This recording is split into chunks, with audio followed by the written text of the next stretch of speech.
私は昨日からゆずきゆかり、クラスメートの一部からは海水魚と呼ばれている。どういうことなのか説明させてほしい。私は高校生活初めての夏休みが終わるまで、つまり始業式の日までは学校では泉ゆかりだった。正確には1ヶ月前からすでに戸籍上はゆずきになっている。ちょうど夏休みに入るタイミングで2年間独り身だった母が再婚したからだ。そう、義母が再婚して名字がゆずきになったのだ。ちょっとややこしいかな。図にするとこんな感じ。これが私と血のつながった実の両親。二人は私が小学校低学年の時に離婚。父が私を引き取った。それから2年も経ってないと思う。父は再婚し、私が中学1年の時に離婚。その後は私を引き取った義母が女手一つで私を育ててくれた。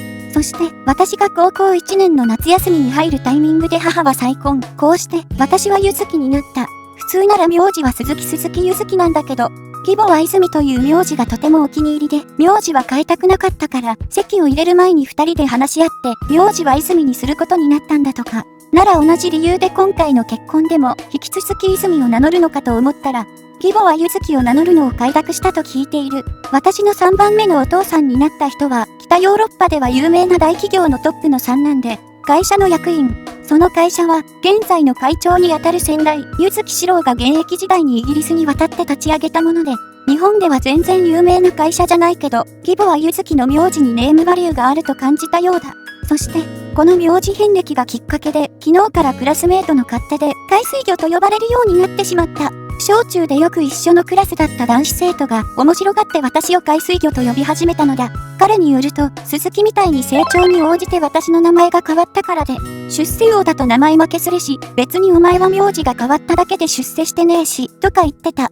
だから海水魚と遠回しで呼んでくるのだ。正直言って失礼な呼び方だと思うけど、ネーミングセンスが感じられてそれで余計に腹が立つ。おい海水魚、聞いてんのか？海水魚のくせに人間様を無視してんじゃねえよ。だから、私は海水魚じゃないって言ってるでしょ。それに、変な名前を付けられて無視なんかできるわけないじゃない。自意識過剰なんじゃないの？関係ねえだろそんなの。その反応だと図星じゃない。だからちげえって言ってんだろ。不天下のホモサピエンス様が海水魚相手に何をうろたえているの？うるせえよ。お前のそういう頭いいんですアピールがムカつくんだよ。いや単に語彙力の違いだと思うんだけど。ちげえよ。お前育ちが悪いから頭でっかちになってんだよ。あ、だってお前親と血繋がってないもんな。まともなやつになるわけねえよ。そんなの関係ないでしょ。今回は痛み分けってことにしてあげる。そういうわけで、であるからしてこういう流れとなります。先生、難しすぎてついていけません。その素直さ、大切にしてくださいね。ブリオジェルは危険性が伴うものの、極めて重要な資金源でもあったため。お前親と血繋がってないもんな。そういうわけで。くだらない、関係ないじゃない。集中。確かに血が繋がっていた方がいいに決まってる。でも、それが一番重要なんじゃない。お父さんとお母さんは私をとても大切にしてくれる。家に帰ればそこはいつも笑顔が絶えない。だから私は家族って血のつながりよりも大切なものがあるって信じてる。では今日はここまでです。ただいま。おかえり。今日のご飯は何？手巻き寿司とかいう料理だって。お父さん手巻き寿司知らないの？お恥ずかしながら。で、その手巻き寿司まだ時間がかかるみたいだから、ゆかりちゃんのおやつを買ってきておいたよ。わあ、クレープだ。お父さんありがとう。いただきます。で、先生は軽く受け流してまたすぐに授業を再開したの。きっとめんどくさかったんだろうね。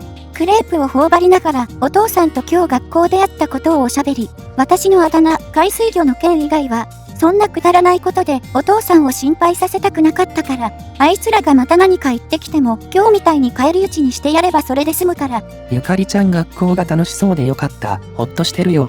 2学期になっていきなりゆずきになったから、ほら、うちの会社、日本じゃ全然有名じゃないけどさ、急に名前が変わったら、クラスの子から家族のこととか、変な詮索とかされてないかなって。大丈夫だよお父さん。ゆかりちゃん？なんでもないよ。ゆかりちゃんはすぐ顔に出るからね、無理に抑え込まずに、話しても大丈夫なんだよ。私はすべて話した。子供っぽい悩みだと思いながら、名前が変わったことがきっかけで、2学期から海水魚と呼ばれるようになったこと、今日学校で親と血が繋がってないと言われたこと、胸の奥にしまい込んでしまおうと思っていたことを全部話した。ゆかりちゃん、ごめんね。僕たちの勝手で学校で嫌な思いさせて、違うの、お父さんたちのせいじゃない。ありがとうゆかりちゃん。でも、もう無理しなくていいんだよ。私無理なんかしてない。だって、まだ2学期が始まって2日しか経ってないんだから。ほら、やっぱり無理してるんだね。ゆかりちゃんは素直で感情豊かだから、すぐ表に出ちゃうんだよ。今度は顔、赤くなってるよ。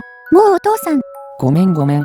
でもさ、辛いことって元気な時は簡単に跳ね返せるかもしれないけど、それでも知らず知らずに心にダメージが溜まってしまうんだよ。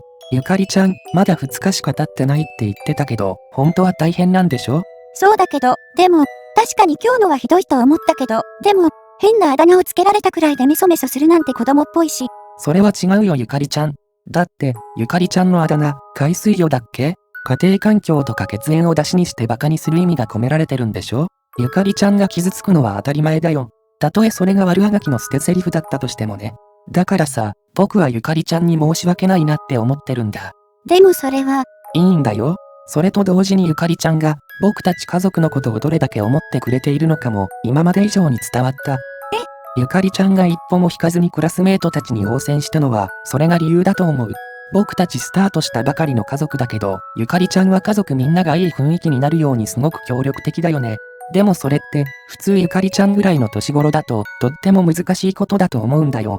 だからさ、ゆかりちゃんは本当によく頑張ってるんだなって。ありがとう。その笑顔、待ってたよ。お父さん、ほら、涙を拭いて。ありがとう。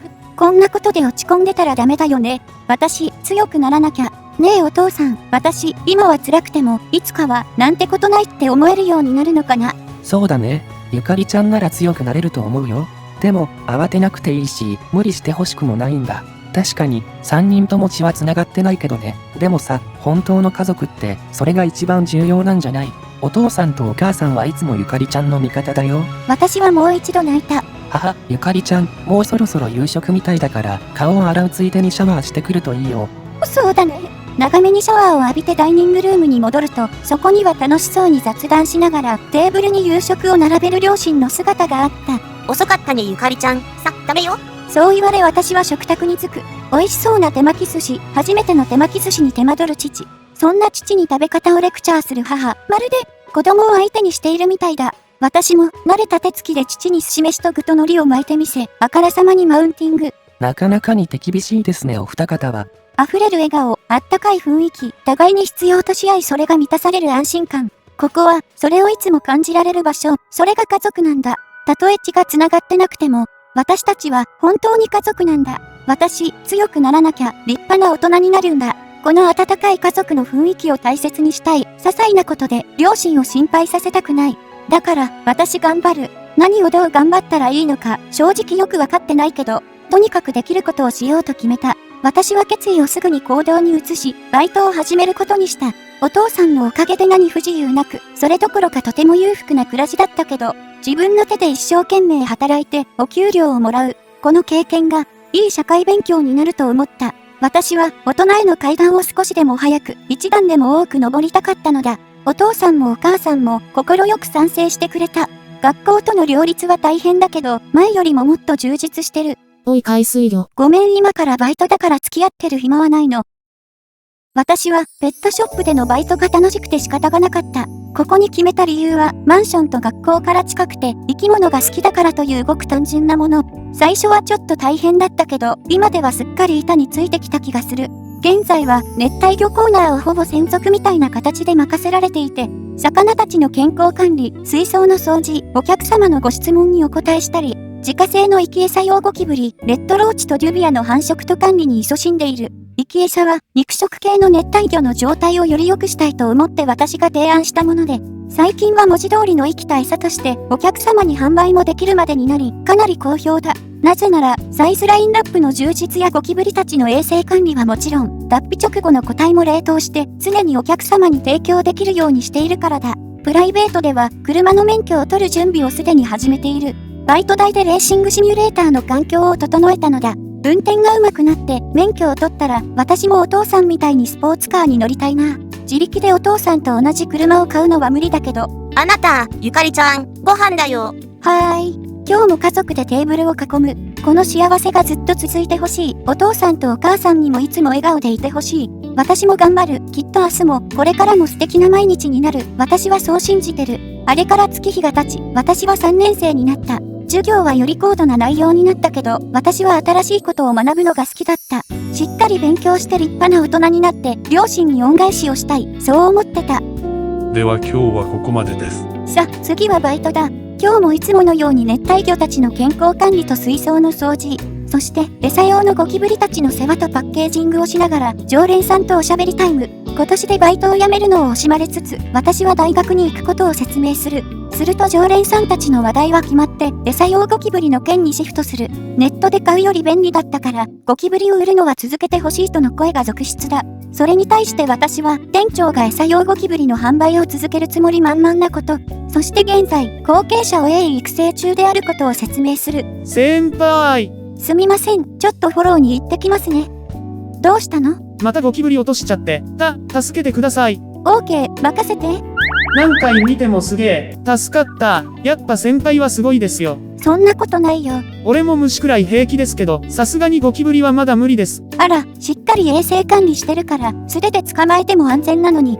俺、先輩が辞めたらやってけるのかな。店長はゴキブリ続ける気満々なんですけど。まだ1年あるんだから、そんなに心配しないで。高橋くんならできるようになるよ。ゆずき先輩。じゃあ、あとはここを時間までにやっておいてね。お先に失礼します。お疲れ様でした。一日あっという間だったな。今日のご飯は何だろ？まだちょっと肌寒いし、鍋系かな？仕方ないよ。あ、お父さんもう帰ってきてるんだ。そうだよ。ふふ、何を話してるんだろう。僕たち、離れるしかないんだ。もう、ゆかりちゃんとは一緒にいられない。もう、ゆかりちゃんとは一緒にいられない。なんとかできないの？さすがにかわいそうだよ。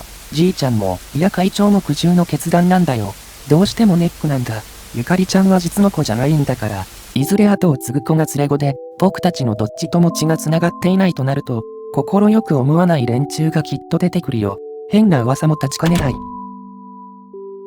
ダメなのかな？私、血のつながりなんて関係ないって信じて頑張ったのに。お父さんとお母さんはいつもゆかりちゃんの味方だよ。そうだよね。こんなことで落ち込んでたらダメだよね。私がもっと頑張れば、そうすれば。ゆかりちゃん、大丈夫？帰りが遅いからお母さんが心配してたよ。大丈夫。お父さん今日は早く帰ってこれたから、みんなでご飯食べよう。今日は鍋だって。うん、わかった。ありがとう、お父さん。